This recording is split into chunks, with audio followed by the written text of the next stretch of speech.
You're so gloomy. We don't need you here. My boss, a woman who didn't know much and didn't care to learn, belittled me. I sighed, looking at her smug face. Well then, I quit, I said, and left the company. Months later, I ran into that awful woman again. Did you ever find a company that would hire someone as useless as you? She mocked. Yes, actually, your major client, I replied. Her face went pale as she realized what I meant. My name is Scott Ritter, and I'm a salesman at a food and beverage company. I'm over 43 years old and work in sales, but in a different way. I don't go out for client visits. I just work on the computer at my desk by the window. Good morning, Scott. Good morning, Paul. Scott, we're going out for drinks after work today. Would you like to join us? Thank you for the invite, but I have other plans. Got it. I didn't talk much with other employees and spent most of my time in front of the computer. Everyone else was younger, which partly explained why I didn't fit in with their conversations. Scott always dresses so neatly right. His clothes are always ironed perfectly, and his shirts are crisp. And he smells good too. It's not perfume, maybe fabric softener. I wonder what brand he uses. I noticed them glancing my way and chatting a few times, but I never asked what they were talking about. I just kept working. Time to clock out already. Good work today. Yes, good work today. Scott always leaves right on time, so we know when it's time to go. In a way, he's like an alarm clock for us. I left work on time every day. Sometimes I had places to go after work, and sometimes I just went straight home. Would you like to join our company? Yes, thank you. I'd love to. I joined this company about 5 years ago. Before that, I worked at a different beverage company, but I was approached to join this one. I never stayed long at one company, moving around in the beverage industry. Scott, how have things been since you started? Fine, no major issues. Everything is going smoothly for now. That's good to hear. We have high hopes for your work. Thank you. It was a company executive who had approached me. He had heard about me and reached out. It seems this company often recruits from outside. Well, Scott, do you have a moment? Sure, I'm available. I wanted to ask you about sales strategies. If it's something I know, I'll send you the information you need. Thank you. I'll email you later. I'd like to learn more about Company D and a few other things, said Pamela. Got it, Scott. You're the same as always, she replied, understanding my usual straightforward approach. Just then, Michael approached as the younger colleagues were chatting with me. Michael Phelps is the only colleague close to my age in sales, and he's the one who brought me to this company. That's right, thanks for your help with that issue. I'll be counting on you again, I said. Got it. Also, the client wants to go out for drinks next time. Understood. Michael and I had known each other before joining this company, so we could communicate with just a few words. As the only other senior employee, he handled a lot of different tasks. Michael is attentive and single, which makes him quite popular. Let's keep up the good work today, he said, as we enjoyed another peaceful day in the sales department with no major issues. Nice to meet you. I'm Laura Sanko, and I'll be the new department head starting today. She introduced herself when she was transferred to our team. Laura came from a larger affiliated company, and it seemed she had more experience from her previous position. Is that so? Maybe it's a matter of power, someone commented. Who knows, but she's our boss now, so let's hope we can work well together. I sighed quietly as I observed Laura. She was wearing bright red clothes that didn't seem very professional, with heavy makeup and a strong perfume that reached my desk. Her attitude was confident and assertive. Listen to what I say. I'm in a higher position than you, she said, making her authority clear. The thought of her being the boss made me uneasy. Hey, who prepared this document? She asked. Yes, that was me. Read this document, and the client you're handling will now be my responsibility. Am I really changing this now? What's wrong with this document? Figure it out yourself. Look, it's easier to read this way, but in our company, We usually just do as I say, she insisted, making sure everyone in the sales department followed her lead because of her background in a big corporation. She's really the worst. She's all friendly with the young men and Michael, but she's tough on us women, a colleague whispered. I'm just trying to stay out of her way, I replied. It's tough, but let's support each other and get through this. Everyone followed her instructions reluctantly to avoid unnecessary trouble. Sighing, Michael asked, "What's wrong?" "It's about Laura, our manager, as he invited me out for drinks on a rare day off." He sighed heavily, looking genuinely troubled. "Laura has been really on my case lately. Every day she's asking me out." "I see, I get it," I replied, understanding his situation. It seemed she often invited him out for drinks or meals. Michael looks young for his age, so Laura didn't seem to mind the age difference. He's not comfortable with romantic relationships and has his own reasons for staying single, so being pursued like this was a real burden for him. When I talk to female colleagues, Laura scolds them. That's troublesome. Exactly. Michael agreed, clearly struggling with Laura's behavior too. He sighed wearily. Upper management isn't much help either. Yeah, I tried talking to them once, and they were pretty indifferent about it. It's really affecting me. The whole atmosphere in the sales department has changed. Who knows what will happen next? As expected, the sales department went from being peaceful to tense. Everyone was trying not to get on Laura's bad side. "Hey, you," she called out. "Yes. Don't just sit at your computer all day. Get out and work." "I am working though. I have told you to go out and visit your clients. Since I've been here, I haven't seen you leave the office even once. And yet, you're always dressed up." That's when Laura started targeting me. She glanced at my computer, clearly not understanding what I was doing. "You're not doing any work, are you?" "I am doing my job." She thought I was slacking off. "Besides, you hardly talk to anyone in the office. You just say hello and nothing more." "Everyone is busy, so I try not to disturb them," I explained, preferring to communicate through email and chat. That's also how I heard about her rumors and complaints. "Really, you're so gloomy. You're in sales, but you're glued to your computer, not going out for field work, not interacting with other staff. And you're always dressed in mismatched clothes, leaving right on time. Are you taking your job lightly?" Laura seemed to really dislike me, constantly picking on me and making snide remarks. "Scott, are you okay? Laura was hard on you today, right?" "I'm fine," I replied. "She's focused on me right now, so it's been easier for the rest of you. Let me know if you need anything. We're here to help." "Thank you, everyone." The sales staff noticed what was happening and showed their concern. They often intervened by saying things like, "There's work to do," or "A customer is here," to pull her away. Aside from Laura, I had good relationships with others. "What's with that manager? She complains about Scott leaving on time, but she leaves early too." "It's true. I saw her at a bar the other day." "Me too. She was drinking a lot." "How much does she spend on drinks?" "Apparently, she was drinking with business partners, and it's all being paid for with company money." "Really?"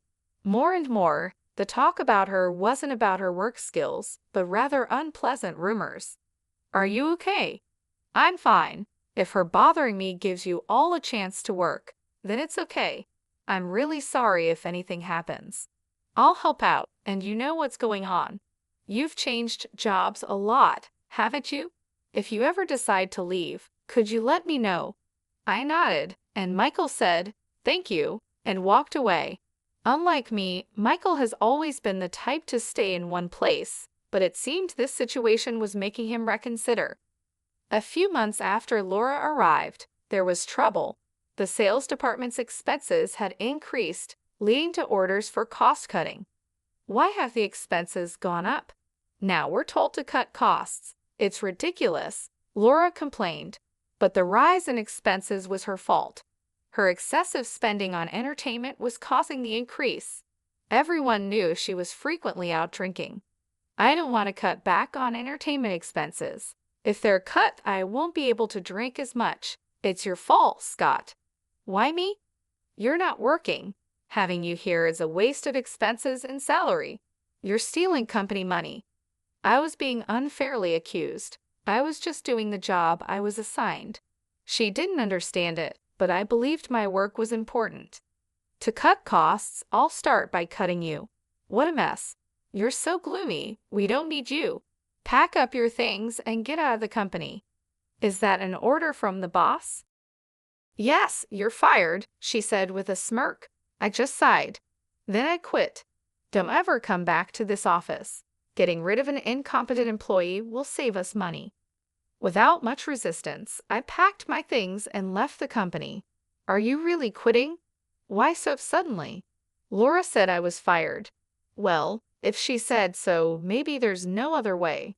Even the executives couldn't stop Laura's actions, given her connections to a larger company. It seemed inevitable. That day, I resigned and left the company. Scott, please come back to our company. We need you here. We'll talk to the manager, read numerous messages on my phone, all begging me to return. But I had been fired, and there was nothing I could do about it. If you're not here, I don't know how to proceed with our business strategy, a female colleague said cheerfully over the phone. I appreciate everyone's words, but I've been let go. Don't say that, she replied, but as much as I felt for my trusting colleagues, there wasn't much I could do. I already had my sights set on another company, so I stuck to my decision and said goodbye to my colleagues. Well then, Scott, are you okay? Pamela asked. Actually, I was about to contact you. After reaching out to a certain company, I immediately got a call from Michael. He had been out on sales visits and was unaware of what had happened recently. I heard from everyone, are you really quitting, Mark? Michael asked. That's right. Do you have another job lined up? Yes, fortunately. Scott, we've known each other since our previous job, but I have a favor to ask. I've already talked about you. Michael, thank you so much. I really appreciate it. A few months after leaving that company, I found myself at a high-end restaurant for a business meeting. Honestly, the person I was meeting today was a bit difficult to deal with. As I waited at the entrance, I heard a familiar voice. Well, long time no see. Laura Sonko appeared, smirking. Oh look, it's the gloomy window seat guy, she said in a condescending tone. What are you doing here? Surely not eating, right? You couldn't possibly afford a meal here, could you? She mocked. Did you ever find a company that would hire someone as useless as you? She continued, clearly unaware of my current situation. Well, actually, it can't be anything important, right? She interrupted, not giving me a chance to explain. She continued with her mocking laughter. What would a useless non-worker like you be doing at such a high-end restaurant? Are you part of the cleaning staff? It's just like you to try to look cool. It doesn't suit you at all. I'm not part of the cleaning staff. I'm here for work today. Work, huh? That's a word for people who actually work hard, like me, not for incompetence like you, she sneered. Today I came here as a sales manager for a business meeting, not like you, who just sits at a computer. As I grew tired of her endless chatter, someone approached us. Hey, sorry I'm late. I've been waiting for you, Director Charles. It was Charles, the director from the major restaurant chain Bloom Dining. I shook hands with Charles, and Laura suddenly bowed her head.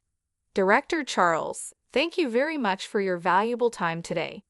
Seeing that it was Director Charles, Laura quickly started to butter him up, showing just how important this business meeting was for her company. Hi, Laura. Looking forward to working together. But really, if both of you had arrived earlier, you could have waited inside, Charles said to me with a friendly smile. Laura looked confused. What? Scott is involved in this business, she muttered under her breath, clearly shocked. Shall we go inside, then? Charles suggested. Yes, let's, Laura replied, still trying to process what was happening. Prompted by Charles, we proceeded into the restaurant and were guided to a private room. What's going on here? Laura whispered to me, still confused. Don't rush, you'll understand soon, I whispered back, making sure Charles didn't hear. Once inside the private room and after the attendant had left, I prepared my business card. It was time to clear up the confusion. Here is my business card, I said, handing it to Laura. What? Really? Laura's eyes widened as she looked at the card. It read, Scott Murphy, head of Bloom Dining Food Research Department. You asked earlier if there was a place that would hire me. Well, I was picked up by your major client, I said with a smile. Laura's face turned increasingly pale. After leaving that company, I had contacted Charles. I had known Charles for a while and had previously received an invitation from him. I'm glad you joined us, Scott, Charles said. Thank you. I look forward to working with you.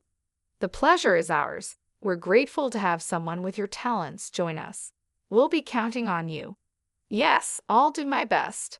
So I joined Bloom Dining and took on the responsibilities entrusted to me. Just like at my previous company, my work was recognized, leading to a smooth promotion to my current position as the head of the department. Is that really possible? Laura mumbled, still in disbelief. Is something the matter? I asked. No, it's nothing, she replied, shaking her head with a pale face. She couldn't believe that the person she had deemed incompetent and fired had now become the head of a department in a major corporation. It can't be right. You are the incompetent, gloomy one. Laura was stunned. What am I supposed to do now? She whispered to herself. The reality that her business negotiation partner was someone she had ridiculed and treated poorly, and the fact that her company was now in a weaker position, seemed to overwhelm her. It was a complete reversal of our previous situation when she had fired me. Now, it was time to see her skills in business. So well, she stammered. How are things going with this matter? Charles asked. Laura seemed unable to deliver her usual smooth sales pitch, glancing at me often, still shocked by the earlier revelation.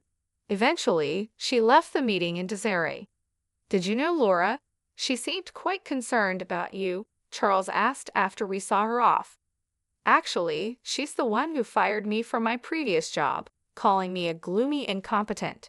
Really? Charles responded, clearly surprised. I then shared the whole story of my previous job with him.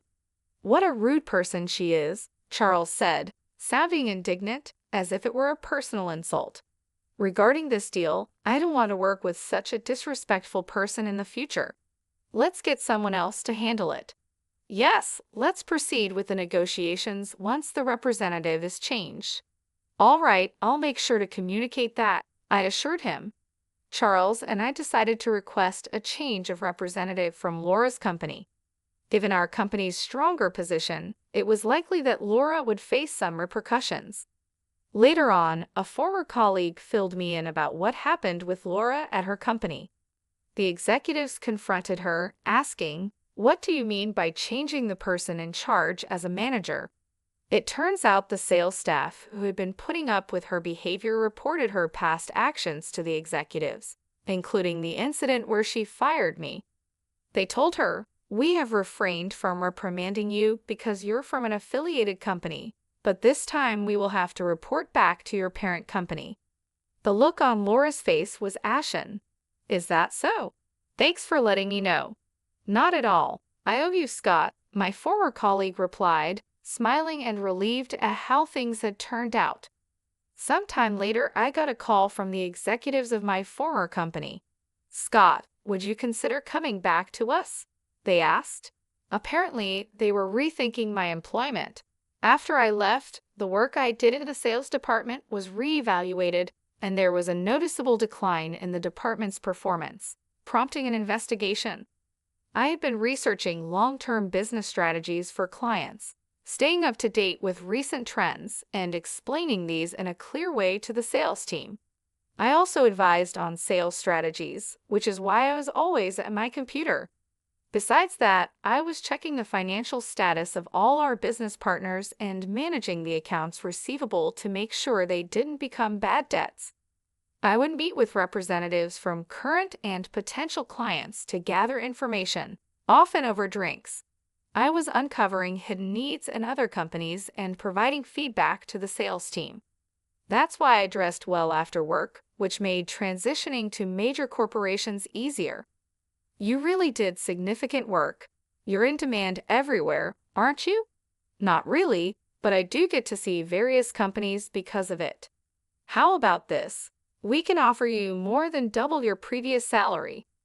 Double my previous salary would be a substantial amount, but I said, I'm sorry, I can't trust a company that tolerated her behavior to such an extent, and I'm happy with my current job. With that, I ignored their plea to reconsider and declined the offer to return. I heard our manager came for negotiations for us. Charles is our director now. Oh, my apologies. Michael was the first to approach me with this news. When I was fired, Michael decided to switch to Bloom Dining and joined the sales team after me. He had been with the previous company for many years, but had enough of dealing with Laura. He thought about moving to another company like I did. My firing was the trigger for him to join Bloom Dining. Interestingly, Charles, after hearing from me, was ready to hire Michael on the spot, but the dedicated Michael went through a formal interview to join our team. Originally a talented salesman, Michael now excels at Bloom Dining too. Scott, please listen. Calm down, Helen, I said. Helen, a female employee from my former department who cried when she learned I had left, still seemed to admire me. I've been assigned the research tasks you used to handle. Can you teach me? Really? Taking over the tasks from a company I left is, please, I really want to improve our sales. Despite my hesitation, I was moved by Helen's eagerness and decided to teach her. So this is how it works. Yes, that's how it works. Our relationship resembled that of a teacher and student due to the age difference. We're really like teacher and student. Yes, it would be something like this if I had a student. Thank you, Professor. Teach me too, Professor. Please don't call me that, Brian. When we met occasionally for lessons, another former colleague, Brian, wanted to join, eager to learn my sales techniques. I thought, with these two, that company will be okay. I was relieved to see them positively trying to learn, just like before. They could form a great team, much like Michael and I did in the past. As for Laura, she ended up returning to her original company as a regular employee. However, her lavish lifestyle and love for drinking couldn't be supported by her regular salary, so she secretly started working at nightclubs. But moonlighting was against her company's rules, and once they found out, she was fired. Now, Laura is struggling to attract clients because of her haughty attitude, and she isn't earning much. It's a sort of poetic justice, a case of cause and effect. I saw her looking rough in downtown recently. She caused a lot of trouble for others, so now it's her turn to face difficulties. Laura, who once fired me, now faces her own set of hardships. She wouldn't have thought this would happen back then. She even contacted me using the business card I gave her. Could you hire me at Bloom Dining? She asked. That's impossible. At least contact Michael, I told her. She contacted me too many times and was becoming a nuisance, so I passed her messages to Michael.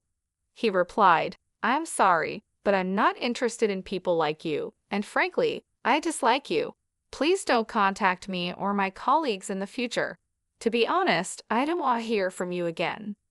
Michael clearly refused her, and after she kept trying to reach out to him, Michael contacted his lawyer. She was then placed under a restraining order and could no longer approach him. Being popular can be troublesome, but I never wanted this kind of attention. Michael and I had worked together at one of the companies during my job-hopping days. He had been engaged, but after his fiancée died in a car accident, he remained single. Since then, he understood the nature of my work and began relying on me. Now, he's thriving as a skilled senior in sales. Meanwhile, I'm grateful to be using my skills at Bloom Dining, where I conduct research with a more generous budget than before. Thanks to my efforts, Bloom Dining's default rate decreased significantly, and we were able to understand our clients' needs in more detail, leading to increased contract rates. It was definitely the right decision to bring you on board. You've made a significant difference, Charles said. I'm glad to be of service to the company. Everyone praises you. They said contracts became much easier to secure because you identify the needs so precisely. That's good to hear. I just did what I could. I'm really glad I joined this company.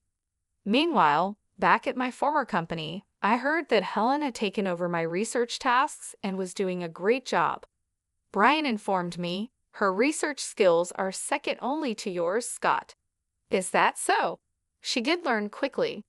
When I was teaching her, I thought, I can't let her outdo me. Brian chuckled, feeling motivated by the competition. It seems they've become good motivators for each other, and their research efforts have helped stabilize the sales department. Helen is like Scott's student. Her methods are just like yours. And you, Michael, you've been teaching Brian, right? That's true.